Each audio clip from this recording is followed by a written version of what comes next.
Hello guys, आपके लिए नया एपिसोड लाए है। हर दिन नया एपिसोड देखने के लिए वीडियो को लाइक और चैनल को सब्सक्राइब करें प्लीज। कहते हैं प्यार हर किसी की झोली में नहीं मिलता। तनु का भी एक छोटा सा परिवार था जिसमें वो अपने मम्मी पापा और अपने प्यारे से छोटे भाई के साथ रहती थी। उनका छोटा सा हंसता खेलता परिवार था, पर कहते हैं ना, खुशियों को बहुत जल्दी नजर लग जाती है, जिसके कारण तनु को करनी पड़ी एक कॉन्ट्रैक्ट मैरिज। क्या होगा जब तनु करेगी ये कॉन्ट्रैक्ट मैरिज? क्या उसे वो प्यार मिल पाएगा जिसे वो सपनों में देखती आ रही थी, या फिर इस कॉन्ट्रैक्ट मैरिज के बदले उसे करना पड़ेगा एक सौदा? ऐसे ही कई सवालों को जानने के लिए जुड़े रहिए पॉकेट एफएम से और पढ़िए contract marriage I meld with you, सिर्फ पॉकेट नॉवल पर। Read less. चवन तनु का परिवार। ओ गॉड, आज फिर देर हो गई है, पक्का कॉलेज में देर हो जाएगी। लेकिन मम्मी ने आज उठाया नहीं, ऐसा कैसे सकता है? तभी तनु ने जोर जोर से आवाज लगाना शुरू किया, मम्मी मम्मी, आज आपने मुझे उठाया क्यों नहीं? देखिए 8 बजे बज गए, अभी 9 बजे कॉलेज भी पहुंचना है। अभी मैंने नहाया नहीं है। ओह, कैसे मैं इतनी दूर कॉलेज समय पर पहुंच पाऊंगी? तनु जल्दी से अपने बिस्तर से उठी और आड़ा तिरछा बिस्तर समेटने लगी। फिर जैसे ही पलटी तो उसे अपने सामने उसे ही घूरती हुई मिताली जी नजर आई, जिन पर नजर जाते ही तनु ने वापस तकिया उठाकर ठीक से जमाया और जल्दी जल्दी चादर फोल्ड करके रखा और सारा बिस्तर सलीके से जमा दिया।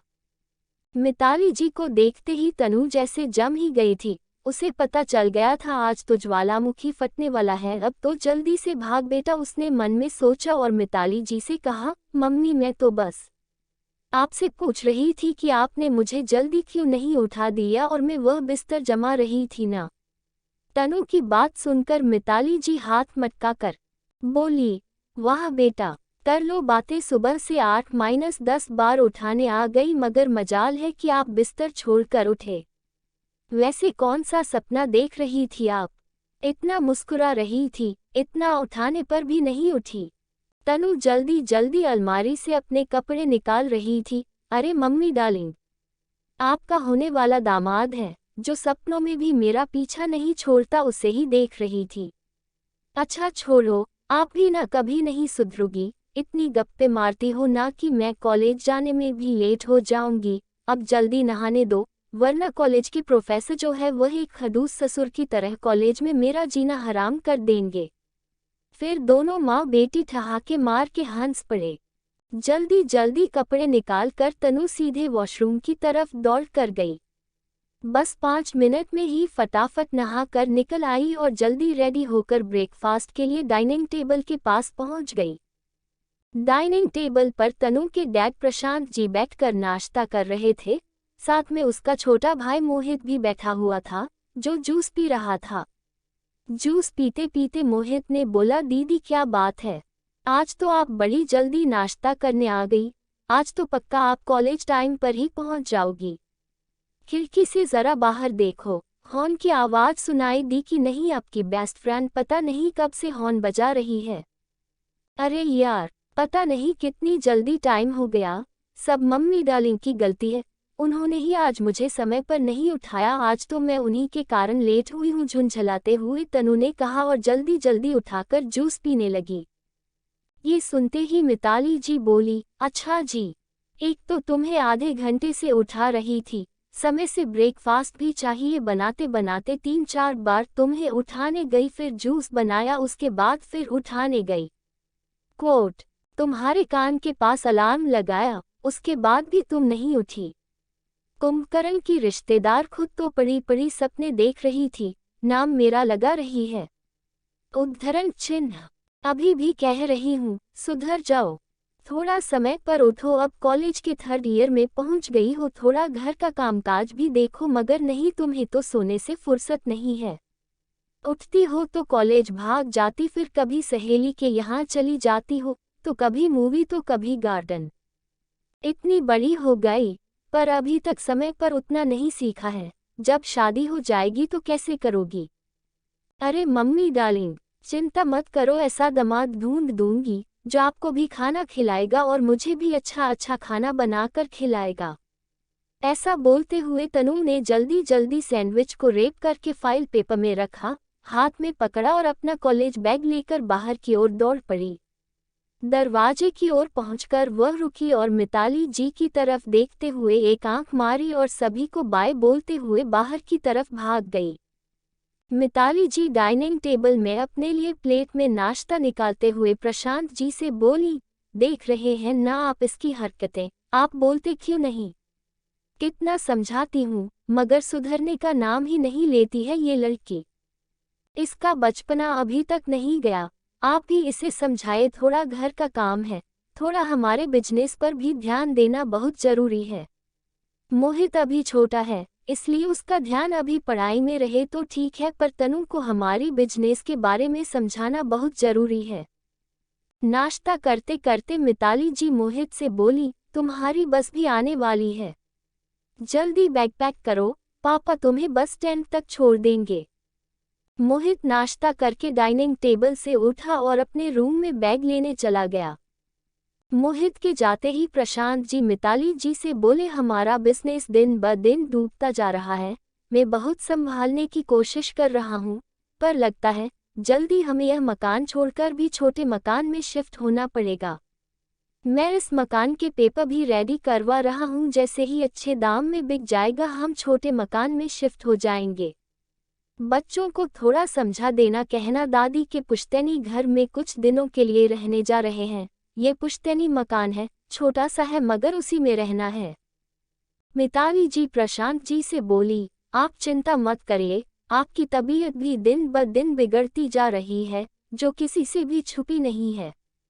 आप बिजनेस को लेकर ज्यादा परेशान मत होइए, भगवान ने चाहा तो सब फिर से पहले पहले जैसा हो जाएगा।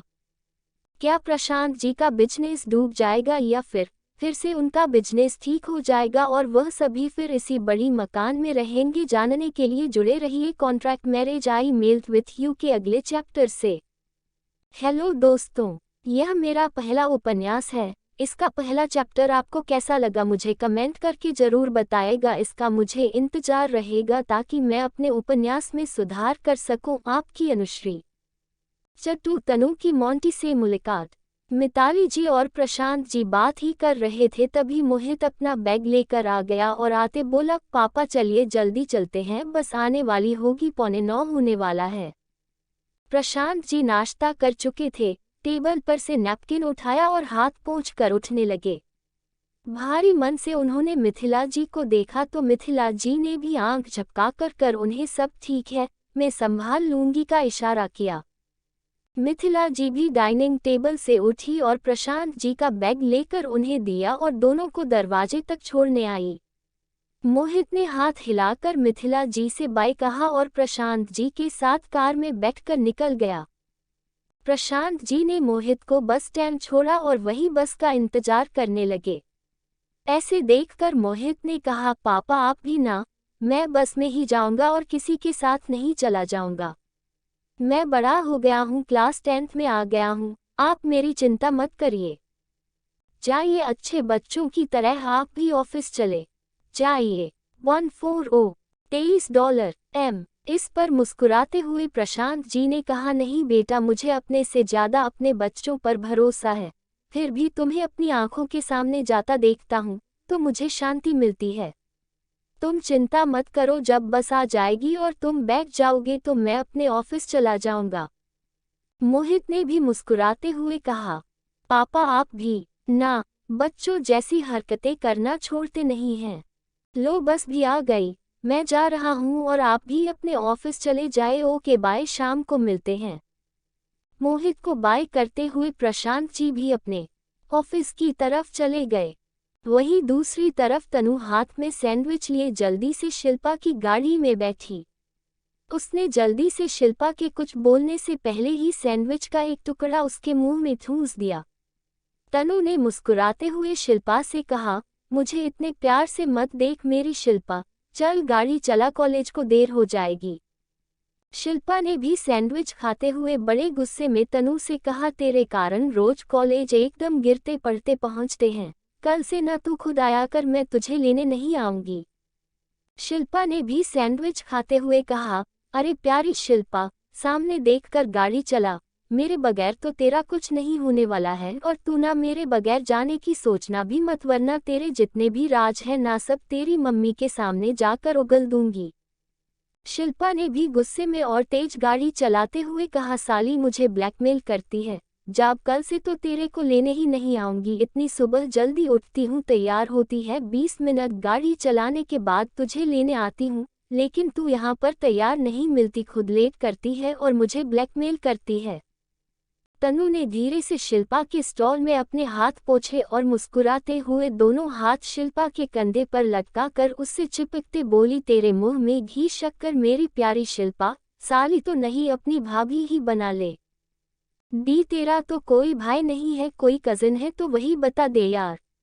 देख मेरा ग्रेजुएशन होने वाला है, बस 1 ही साल बचा है, तेरे भाई को पटा लूंगी और तुझे बैठे बिठाए मेरे जैसी भाभी भी मिल जाएगी। तनु ने फिर आंखें मटकाते हुए कहा, कितना अच्छा होगा, तेरी जैसी ननंद मिलेगी जिसे खाना भी पकाना आता है, गाड़ी भी चलानी आती है, बाहर जाकर सब्जियां लेनी भी आती है और मम्मी को भी पटाना आता है, कितनी अच्छी जोड़ी रहेगी हम दोनों की। तभी शिल्पा ने कॉलेज के एंट्रेंस पर जोर से ब्रेक लगाते हुए कहा, अरे ओ शेख चिल्ली, दिन में सपने देखना बंद कर कॉलेज आ गया है, चल जल्दी कर, आज क्ले मॉडलिंग की क्लास है, तुझे याद है ना? क्ले रख कर लाए है ना बैग में, कि वह भी सपनों के साथ घर में ही भूल आई। उद्धरण चिन्ह।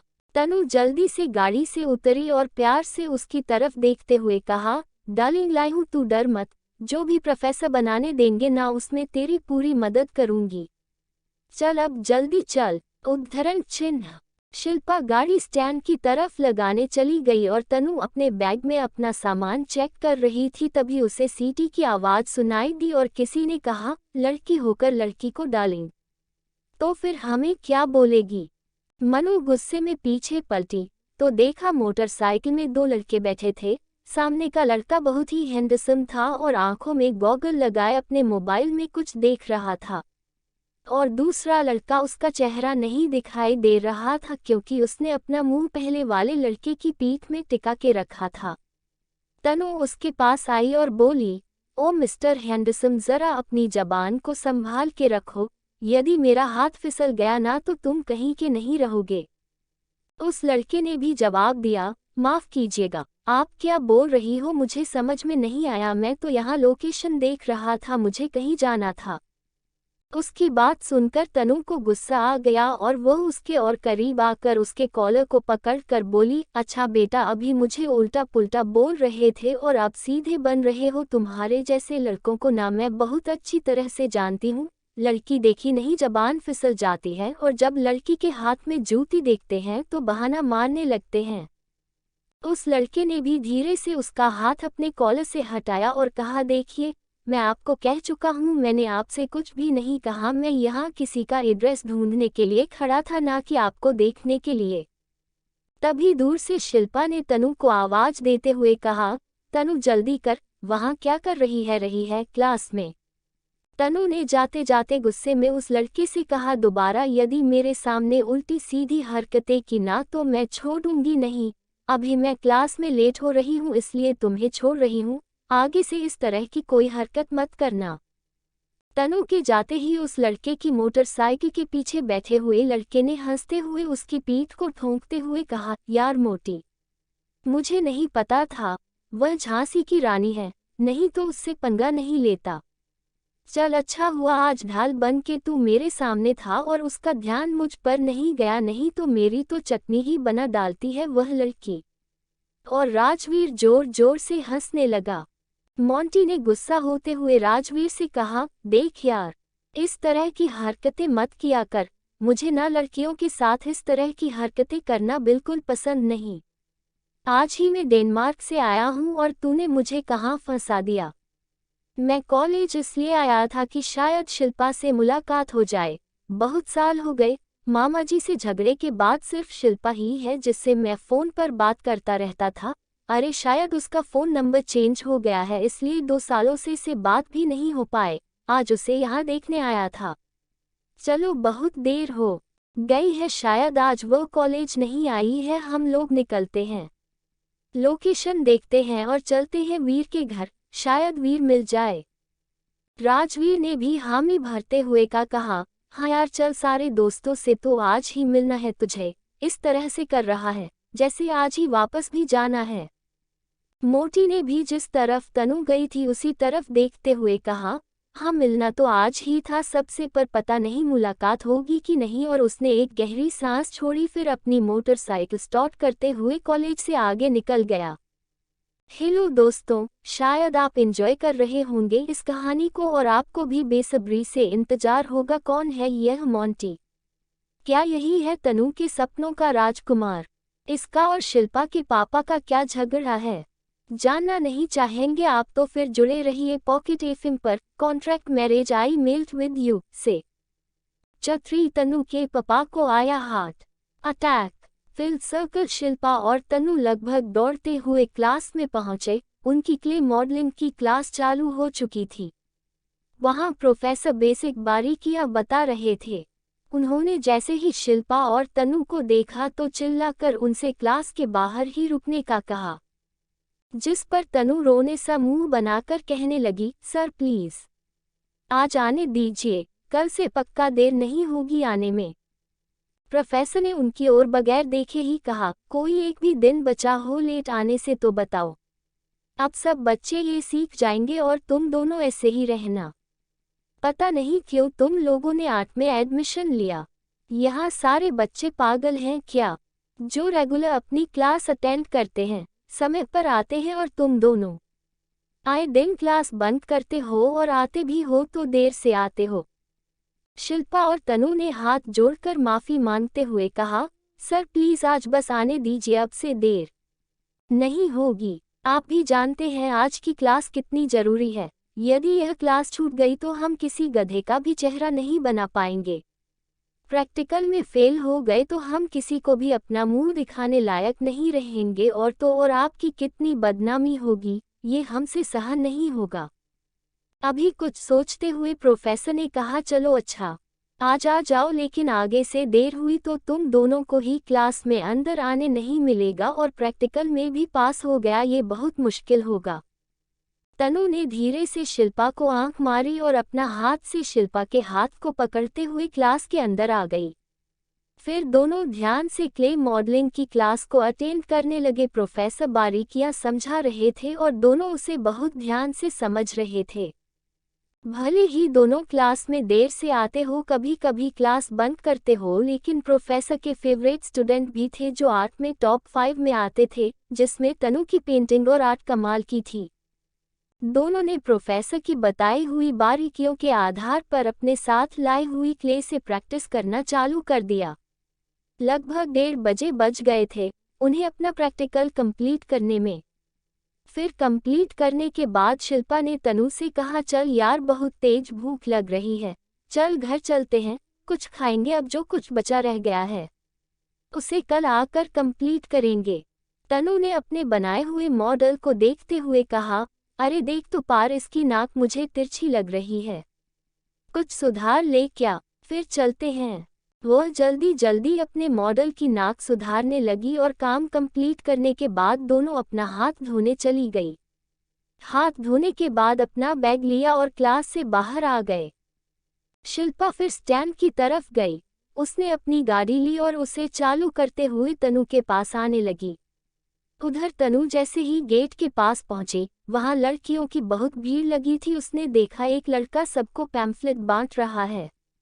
उसने तनु को भी दिया। तनु ने उसे हाथ में लिया और उसे पढ़ना चालू ही किया था कि तभी शिल्पा आ गई। उसका ध्यान सिर्फ उसकी हेडिंग पर गया जिस पर कॉन्ट्रैक्ट मैरिज के बारे में कुछ लिखा हुआ था। शिल्पा ने आते ही उससे कहा, अब बस कर यार, फालतू कचरा लेकर बैठ गई। ये लोग भी ना, बस इनका सारा कचरा जो है वो यही ला के पलटा देते हैं। अब तू भी फेंक अब उसे और चल जल्दी चल, बहुत तेज भूख लगी है। शिल्पा को देखकर तनु ने उस कागज को अपने बैग में रख लिया और शिल्पा की गाड़ी में बैठते हुए दोनों घर की तरफ निकल गई। गाड़ी चलाते हुए शिल्पा ने तनु से पूछा, चल मेरी फेवरेट जगह चलेगी, कुछ खा लेते हैं। थोड़ा सा बस, कुछ नहीं तो भेल, गुपचुप या चाट, बोल क्या खाएगी। उसके बाद घर जाएंगे, आंटी के हाथ का खाएंगे। तनु ने शिल्पा से कहा, नहीं यार, अभी 15 मिनट में तो घर पहुंच जाएंगे। एक काम करते हैं, घर चल कर खाएंगे, मम्मी ने खाना बना रखा होगा। उद्धरण चिन्ह।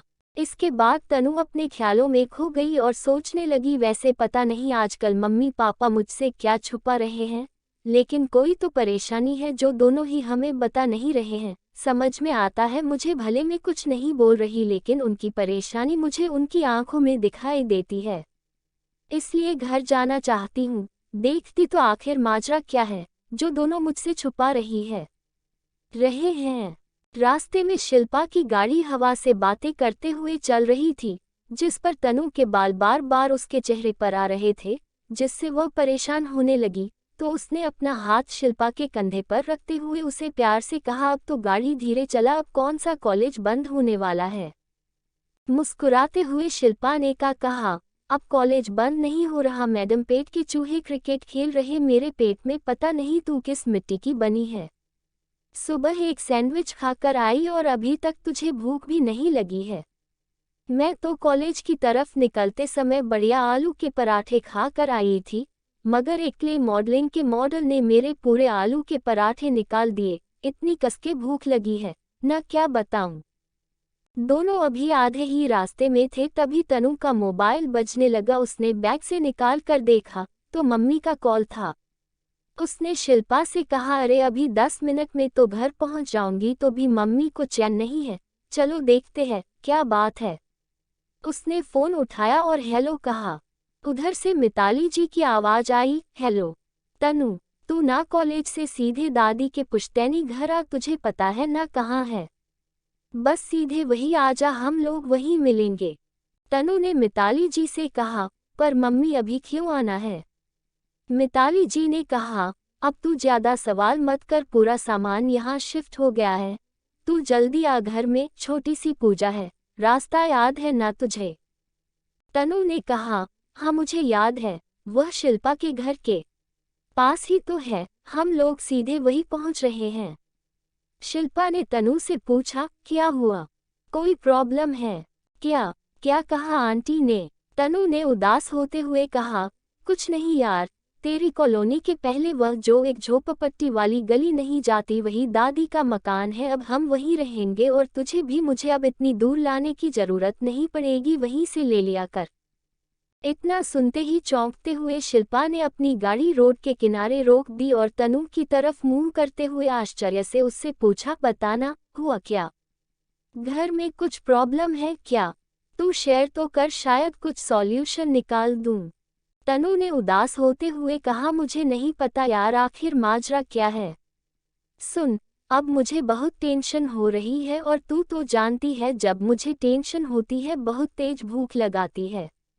इस पर शिल्पा ने अपने होठों पर जीभ फिराते हुए कहा, वह देख सामने गुपचुप वाला, चल 2-4 खाते हैं, इससे तेरा और मेरा दोनों का थोड़ा टेंशन तो कम हो जाएगा, चल उसके बाद तुझे तेरी दादी के घर छोड़ दूंगी। दोनों गुपचुप वाले के पास गए। शिल्पा ने जल्दी से कहा, भैया एकदम तीखी चटपटी गुपचुप बनाना, जरा जल्दी जल्दी दे दो, हमें जरा जल्दी है। फिर दोनों जल्दी जल्दी खाने लगी और खाने के बाद गाड़ी की तरफ जा ही रही थी, तभी फिर तनु का फोन बजा। तनु ने फोन निकाल कर देखा तो फिर से मम्मी का कॉल था। उससे फोन उठाया और मिताली जी के बोलने के पहले ही कहा, मम्मी मैं बस 10 मिनट में पहुंच रही हूं, आप चिंता मत करो। दूसरी तरफ से मिताली जी ने घबराई हुई आवाज में कहा, तनु तेरे पापा को हार्ट अटैक आ गया है, मैं और मोहित हॉस्पिटल के लिए निकल रहे हैं, तू भी जल्दी सिटी हॉस्पिटल आ जा। इस पर तनु कहा, हार्ट अटैक कैसे, सुबह तो पापा ठीक थे, अचानक कैसे आ गया। आप चिंता मत करो, हम सिटी हॉस्पिटल के पास ही है, हम पहुंच रहे हैं। हेलो दोस्तों, आपने देखा तनु की जिंदगी में भी भूचाल की शुरुआत हो गई है, पर क्यों आया उसकी जिंदगी में भूचाल, जानने के लिए जुड़े रहिए पॉकेट FM के contract marriage I melt with you से।